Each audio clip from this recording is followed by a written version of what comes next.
ఇబ్బంది పడతారు. ఎందుకు పడరండి? ఎందుకు పడరు అనుకుంటున్నారు మీరు? నేను ఎవరిని ఇబ్బంది పెట్టదని నేను చెప్పినానా? అధికారంలోకి వస్తే మీ తోలు తీస్తానని చెప్పినా కదా, మరి ఎందుకు తీయను? మంచితనం చూపిస్తారనుకుంటున్నారా మీ దగ్గర? ఎంతమంది మీరు మీద తప్పుడు కేసులు పెట్టలే? మీరు ఎంతమంది జీవితాలతో మీరు ఆడుకోలేదు? మిమ్మల్ని వదిలేస్తారని ఎందుకు అనుకుంటున్నారు మీరు? ఒక్కొక్కరికి లెక్క చెప్తా అని చెప్పినా చెప్పి తీరుతా.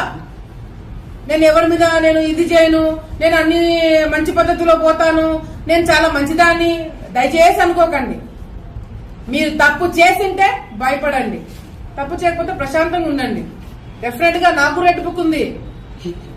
రెడ్ బుక్ అంటున్నావు, పెట్టుకున్నా రెడ్ బుక్ నేను కూడా. దాంట్లో మీ పేర్లన్నీ ఉన్నాయి.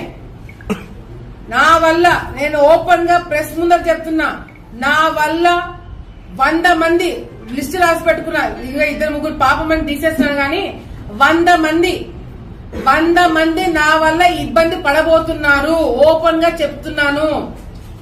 100 మంది లిస్ట్ నా దగ్గర ఉంది.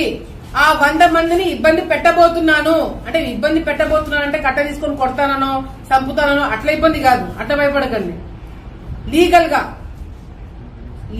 గా మళ్ళీ చెప్తున్నా, లీగల్ గా మీ మీద యాక్షన్ తీసుకుంటాం. మీరు చేసిన అరాచకాలు బయట పెట్టి ఆధారాలు నిరూపించి మరి మీ మీద కేసులు పెట్టిస్తాను. మిమ్మల్ని వదిలిపెట్టము.